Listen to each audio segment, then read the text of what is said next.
Hi everyone and welcome to Veterans in Crisis podcast. Today we have Sonya Morton Firth, who is the host of the Sonya Morton Firth TV show or internet show. How would you like to call it? I call it a TV show. I'd like it to be a TV show. So if there's any channels out there that want to pick me up, absolutely. All the big channels watch this. All the big channels watch this. There you know, straight away. So, thanks for coming on. I mean, to be honest, 5 minutes ago I found out you were a Geordie, so I wouldn't have invited you on. But you know, you're booked now and you're here, so no getting away from me now. No, so you know, Mackhams and you Mackhams and us Geordies, we've got a bit of a whole thing going down. You hide it well, see, because you can speak correctly. See, that's how it's. You know what? I've been in London for so many. Sorry, I'll just turn that off. There you go.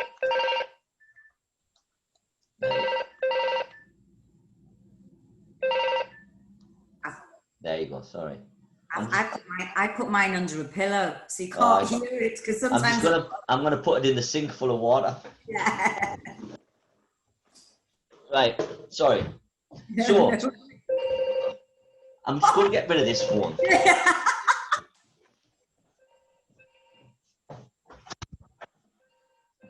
So when you get the phone.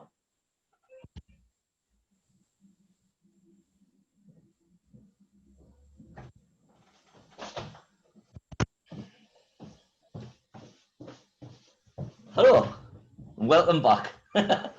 So I've just flung that out of my office, so I hope there's not another phone. You put it down the sink. I've had that before. I've had to literally put a cushion over the phone. So I don't know where anybody else is and why the phone's not getting answered. Anyway, thank you very much for coming on. We'll start all over again. No problem, Joe. It's lovely to be on, and it's actually lovely to be the other side, because it's normally me interviewing people and asking people questions, and now the table's reversed. Well, this is how I came about knowing about your show. So I'm being nominated for a Veterans Award, which is, I don't know, I can't remember. It's something that I'm it's through the whole of England, so which I'm very happy to be up for. But I seen that you interviewed Sean, who runs the Veterans Award. Absolutely, and I actually, not only did I interview him, actually he very kindly invited me down to Cardiff. This was actually a few weeks ago. Funny enough, I just moved, and then I got in touch with Sean, and he said, "Come down. I'm doing the awards. I'm doing them at Cardiff Castle.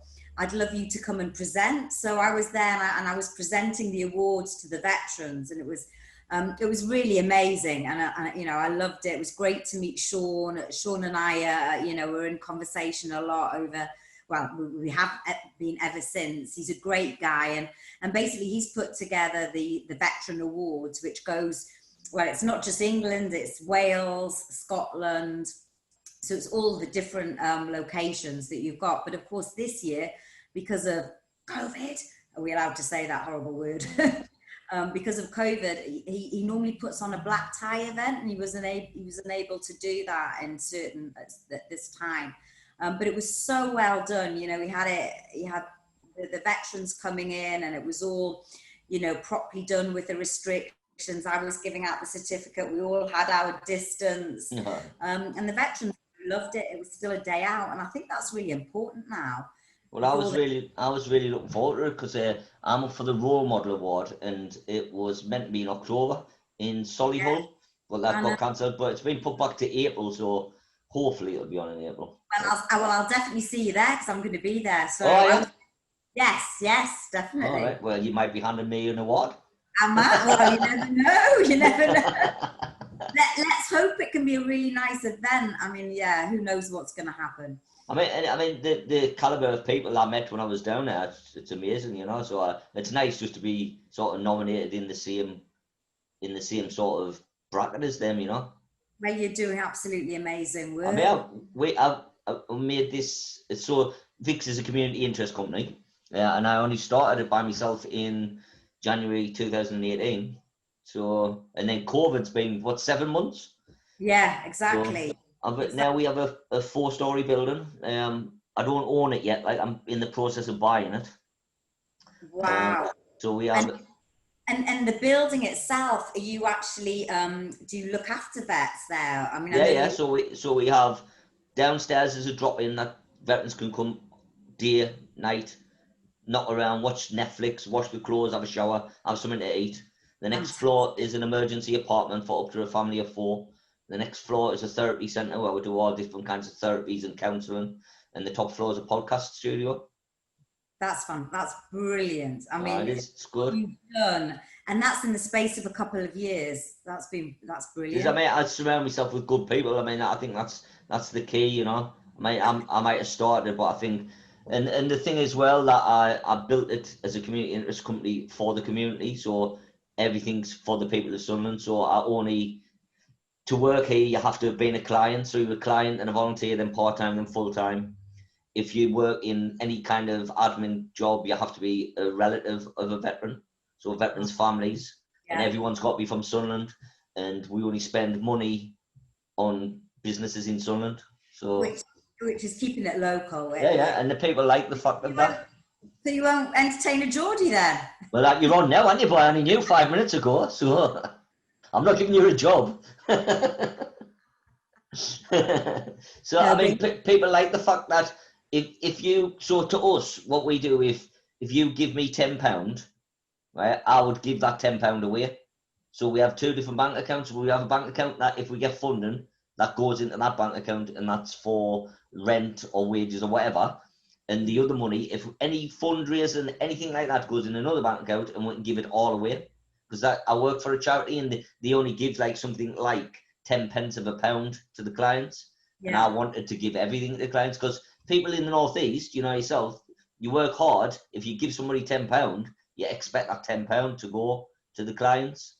So that's what we like to do. So we can buy people furniture, we can buy them kids Christmas presents, give them got anything, we can pay bonds for houses. Are you not though using some of the money to fund yourself? I mean, no, that is money that we were lucky enough to get from the Covenant, which pays me wages. But I've only started taking wages since June, so that's 2.5 years I work for free. Yeah. So I don't want to be I don't want people to be giving me money, pick the man in the street to give me money to pay my wages. No. I don't want that. Like what I'll get it is from if I get it from funding. Yeah. So you get that from funding, which is which is great. Yeah, I mean, but the worrying thing about funding is it's either 1 year or 2 year, so you're constantly looking for funding. What we need to be at this stage. So now we're the main veteran service in Sunderland. So we've been invited on the partnership, which is the council, the police, any big hitter in Sunderland. So we're the first third sector to be invited onto that. So now we're hoping to start to get contracts for things. So then that is money steadily coming in, and you can plan ahead more. You can bring more stuff in. I mean, I started off just myself, and now we have 300 odd clients. Wow, when you say 300 on clients, how do you mean? Who are your sort of clients? So what we do in our service, because we're not funded to actually sign people on and sign them off, we sign people up to help them, and then they just stay signed on, so they can go away and come back in a year's time. There's nothing like if you miss 3 appointments, your name's took off the list. You know, you can come and go as you please. That's the whole point of it. I worked in the sector where people who's got drugs, mental health, alcohol problems, they can't turn up for appointments, you know? If you miss 3, you miss 100. I understand, because you've got problems. The whole idea is help's there for you, and we'll work around that. So I work any hours. I haven't got I don't work 9 to 5. I just work any hours, so anything that fits in. So we have clients that work, so I'll come in at a weekend and meet them, or late at night to do it. And how does that affect your own life? It does it. It is my life. It is my life. So I don't class it as a job. It's sort of a lifestyle now, you know, and I'm happy with that. The building I've got is 5 minutes away from my house. You know, it's just great. It's great. We're lucky enough. I know you're big into your fitness, so we have a gym just next to us, just down the street, a couple 100 yards, called Fitness 2000, and the guy there give us free lifetime memberships for all our clients. Brilliant, because honestly, fitness can really help in terms of mental health. Oh, it does. I mean, most of the people that I'm interviewing as well, obviously a lot of them are veterans, and they've either suffered with mental health, and they found fitness has really helped them on the sort of the road to recovery, or just help them even, you know, maintain their PTSD, because their mind is focused on the body rather than, I guess, on other things. Yeah, well, we do 4 circuit training sessions a week. So that's actually she was a client. We put her through a PT course. She obviously went from a client to a volunteer, then part time, and now, as from next month, she's full time. And then she's on to her level 3 now, so she's a personal trainer. You know, Brilliant. and that helps us. It helps her, but it helps us as well. We have a whole. I don't want to say like stuff. There's basically stuff for them to do every day. 9 till 5. There's stuff for them to do, so they're not bored. It's like having a job. So they can come in. They do art therapy, music. We've got a running club, a walking club called Ramblers Anonymous. We Yeah. have the training. You know, we've got all sorts. We work with Sunderland EFC. We work with Sunderland University, the Glass Centre. So there's stuff for them to do all day. So basically, they come at 9 o'clock and stay till 5 o'clock, and the day is full. And that stops them drinking, taking drugs, Yeah, it's feeling fantastic. lonely. Joe, you're doing such an amazing, I mean, that really is, you know, fantastic. I mean, God, we should open up something like that down in London. I don't know if there is anything. It's funny. I was going to be interviewing actually Andy Powell this week. Do you know Andy? He was on the podcast 2 weeks ago. Small world. Isn't it? And he runs a similar thing up in in Lancashire. Burnley, aye. Yeah. It's just I just same thing. Like I seen you on YouTube. I seen him on LinkedIn. Contacted him and he came on. He's a great lad, great lad. And the thing is, because he's a community interest company as well, it's great that community interest companies get together and try and help each other. We have a good sort of thing in Newcastle, in North Shields, South Shields, with all community interest companies that help each other. You know, so we cross refer all the time. That's really, I mean, funnily enough, I've just set up a side of my show as well as a kick, as a community. The veteran side, yeah. So I sort of fell into this, not deliberately. I wanted to, I mean, my sort of career has been corporate, very different. I don't, you know, I'm not a veteran. My grandpa did serve, though. He served in the Navy in the World War. But other than that, it sort of came to me a year ago. I really wanted to start a show, and I really wanted to shine a light on people that basically had inspiring stories, that had gone through challenges and adversities and had managed to turn their life around, and that had a message to get out to society. And that really came from me spending, you know, the majority of my life in corporate life and just not thinking about anything other than money and 9-to-5 job, which, to be honest, I think a lot of the people here in this country do. And yet there are these people like yourself that are doing amazing things and helping others. And I just felt like we need to shine a light on those people. And before you know it, I was attracting more and more veterans onto my show. And suddenly the majority of my guests are now veterans. And I really, the more and more I hear their stories, the more I feel very passionate about trying to help them in some way. And even if it's them finding some sort of empathy or some sort of, I feel like the interview itself, and I've been told this actually helps them talk through what they've been through, but also just to promote, it maybe they're raising money for a charity or just to promote the good work they're doing. So, I mean, I recently had Andy Reid on, triple amputee. I mean, what an amazing guy. And he's raising money for his charity, Standing Tall. So if my interview can help promote, you know, your story, their stories in some way, then, you know, it's done some good. And more recently, I've had people contact me say that they've been thinking about actually taking their own lives, and just listening to some of the veterans I've had, it sort of helped them through what they're going through. And I think especially now when we're in this lockdown, you know, I think it's had such an effect on people's mental. I mean, forget the. I mean, like, you can't forget what's happening. People are actually physically going through it, but what people are going through mentally as well. I mean, the mental health has really, really, been affected with what we've been through in this lockdown. And I think if we can shine a light on these, on people such as yourself that are doing amazing things, and you're doing it off your own back, no one's sort of, it's not you're being told, you just do it, you want to do it, you want to help. I think that's what society should be all about, and that's what humanity is about. I think if any time has shown us that, then this time has shown us more than ever that we all need to come together and help each other.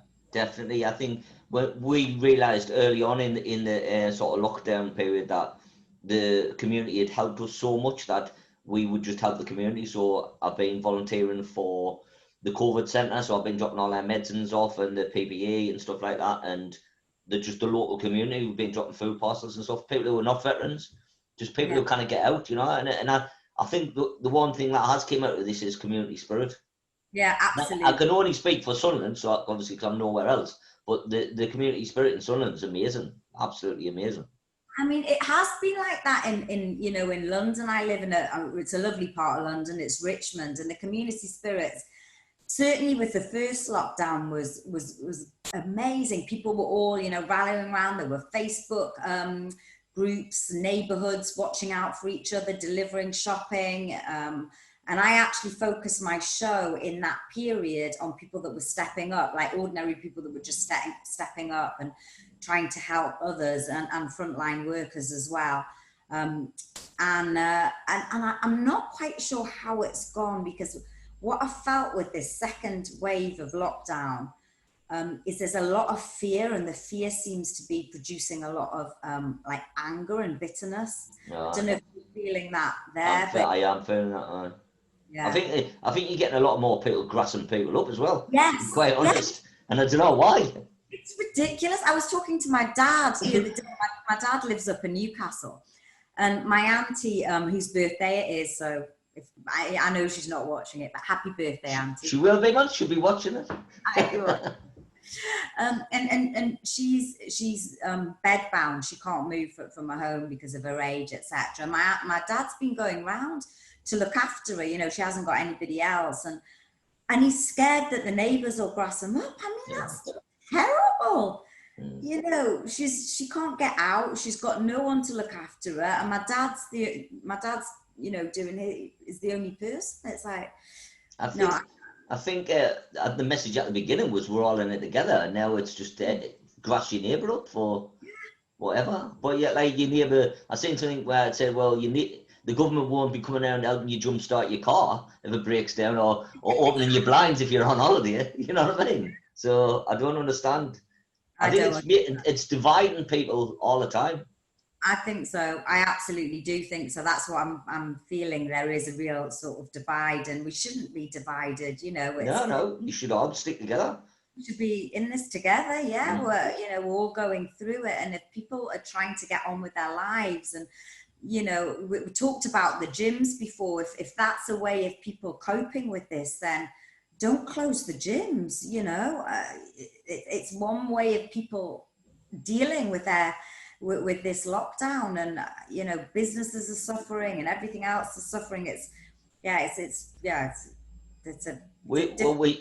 Sunderland's got a lovely coastline, and when the weather was really nice, and people were just going for a walk, right? And there might have just been two of them, but they were passing other people. People were putting photographs in. Look, it's packed at the beach, and if you lived in a flat and you've got nothing else to do all day, you're gonna go for a walk. Yeah. People could be suffering from domestic violence or anything. People don't know why people have went out. So exactly, and no one knows what another person is going through. Only that person knows. Yeah. I mean, I just encourage people to change their perspective. Whatever's going through your mind, change it, and don't judge another person, because you don't know what that person's going through. It's a little bit like the homeless. If we come to that and talking about veterans. There's a lot of people that start thinking, oh, they're on drugs, they're on this, they're on that, don't do it, you don't need to help them, it's just going to go. And it's like, well, hang on a minute, you don't know caused them to be in this situation. You don't know what happened before they got to this situation, and that's why they're on the streets. There's a saying that everyone's only 3 bad decisions away from being homeless. So you know, you could be self-employed and then get a bad injury and you can't work, then you can't keep your mortgage repayments. You could split up a relationship. You know, it can be anything. It's not necessarily drink or drugs all the time. And exactly. I say this all the time, you know. I mean, I'm lucky in Sunderland. We don't have homeless veterans because I managed to get them housed quite quickly. I'm partners with Gen 2's the biggest housing provider, the council, you know, so we can work around stuff like that. But people don't realise how easy it is to be homeless. And I think... I mean, honestly, for you to say there's no homeless veteran, that is amazing in Sunderland. I mean, I'm in London, there are a lot of homeless. Yeah. Obviously, not all of them are veterans. People are homeless for different reasons. It's so difficult. The only way you'd have a homeless veteran is if that veteran is either being in the system and being kicked out of everywhere, or they choose to be sleeping outside. That's the only way. There's no reason you can go to the council and first port of thing we could put you into a hostel, which isn't great, but they're not terrible. And then, I mean, yesterday it took us 5 minutes to get someone who's been street homeless, 5 minutes to get them a flat viewing. In 5 minutes.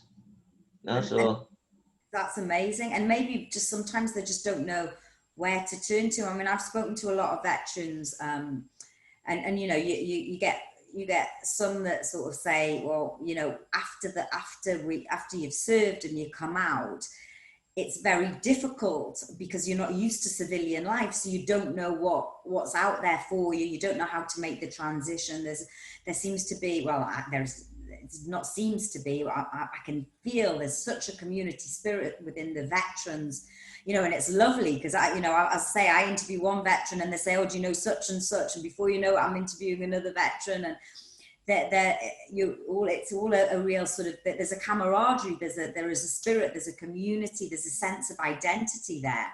And as soon as I guess that goes, when you stop serving, it's like, well now what? And what I'd ask, I mean, I of course I don't know because I'm not a veteran, but do you think the government do enough? Well, I'm actually got a meeting with Johnny Mercer on Wednesday, so I'll be asking him. That would be interesting. Because, I mean, there is things there, but there's other things that you can do, you know? From people that are on the ground, there's loads of things that can be done differently. Really easy things as well. You know, money should be shared out as well. It shouldn't be kept to the big organisations like the Legion, Help for Heroes. You know, all the money always goes to them. So the money should be shared out into the smaller ones that are really at the coal face, if you like. That's one of the things I'll be mentioning. But I've got a few things I'm going to be speaking to them about. Oh well, that will be interesting. Are you actually interviewing him? You're recording? Well, no, it came about by our local MP, Julie Elliott, mentioned me and Vix in Parliament, and then he's asked for a meeting. So I've got a Skype meeting on Wednesday, I think it is. I wonder if you'll be able to divulge what he says. Oh, yeah, I'll grass him up, man. That's the thing nowadays, isn't it? You just grass him. Just after. So, do you want to talk a little bit about your fitness? Because you do a lot of fitness, don't you? I do a lot of fitness. That was always my passion. So when I came out of corporate life, I set up my own business in fashion fitness wear and gym wear for women. I mean, that wasn't really my calling. And I realized, I think sometimes people spend too much time chasing money rather than actually figuring out what is important in life. And what I've realized is contribution and serving brings more fulfillment to anybody than chasing the pounds. I mean, I'm not saying that money isn't important, but if you live a life helping others, then that's so much more fulfilling. And you know, it is. I totally agree with you, man. I totally agree with you. But yeah, but the fitness thing came about when I was doing this fashion fitness, where our models were athletes, were physique athletes. You know, they get up on stage doing the the sort of the bodybuilding.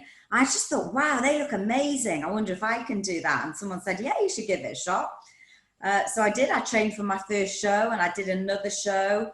And now I train like I'm going to compete. I mean, I'm not in competition figure right now, that's for sure. But yeah, I'd like to do it again. I might do one again next year.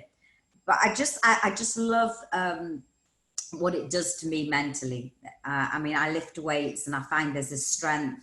I mean, I guess particularly as a woman, it's like there's something quite confidence building in lifting weights as well. But yeah, it really helps me mentally. I mean, I do it first thing in the morning. It's the first thing I do. I go to the gym, lift weights for an hour, and that sets me up for the day. Brilliant. What have you got planned for in the future? Have you got any big plans? Well, business-wise, what you can tell us about. As I say, I've just set up the CIC on the veteran side. What's that called then? It's the veteran show. It's the same. Just it's a separate section because I want to do more, and I want to employ. I want to take on veterans to help with the show as well, and really focus in and see how I can help more. So next year I do want to. I'm looking at bringing out awards as well. Unfortunately, I was looking at doing it this year. Hasn't been the best timing with events, but that hasn't stopped me. So next year, I'll be looking at doing awards. Now it will be awards around my show, so there'll be different categories, and veterans will be a category, definitely. So definitely watch this spot. I will. Because there'll be more awards, and people say, "Oh God, there's more awards," but I don't believe in more awards. I think if you can recognise somebody for a good job, isn't that a lovely thing? Because I think it's a nice thing to do, isn't it? I think so, because you look on the TV and it's like Brit Awards, there's actors and actresses awards, and there's loads of them. So why not actually have awards for normal, ordinary people that are stepping up and helping others? There should be more of those awards, if you ask me. So so I definitely like to do that next year. And as I say, Sean and I have been in chats about that. Continuing the show, I'm trying to grow the show, but like you, I'm self-funding at the moment. It's all it's hard, but it is my life. I love it. We were talking earlier about how you love it, and you do it for you. And like you, Joe, I'm not a 9-to-5er. I'll do it on my weekends. I'll do it in the evenings. Very often I'm up till. It'll be the last thing I do before I go to bed, and it'll be the first thing I do after the gym. It'll be the first thing I do, in the morning. When I'm listening to a veteran's story about what they've been through, and how humble they are, and how they're still trying to serve in whatever way they can, it really just makes me think it's all worth it. Well, you're doing a great job with your show. Yeah. Thank you. Well, is there anything you want to get out before we close the show? I mean, I would like you, if you could send some links over so we can put the links on the post when it goes out. The most important thing for me is subscribing. It's free, but it keeps me going. As we know, everyone looks at subscriber levels, and it's just a quick click, subscribe. It's a podcast as well as a YouTube. So we've got an audio version and a film version. What I'd love to be doing is doing more on location shoots, so we can go and see the veterans themselves, rather than at the moment, a lot of the veterans are coming down to me in London, and I'm filming them here in my place. But it'd be great to go on location and visit different veterans as well. And actually film them doing what they're doing as well, and shining a light on what they do. But I'm looking forward to having you on my show as well. Yeah, anytime. You just give us a shout. Yeah. Well, thank you very much. Thank you. A Macam and a Geordie getting together. Well, like I say, I didn't know you were a Geordie before we started, so you wouldn't have been on. But thank you very much. Cheers now. Bye.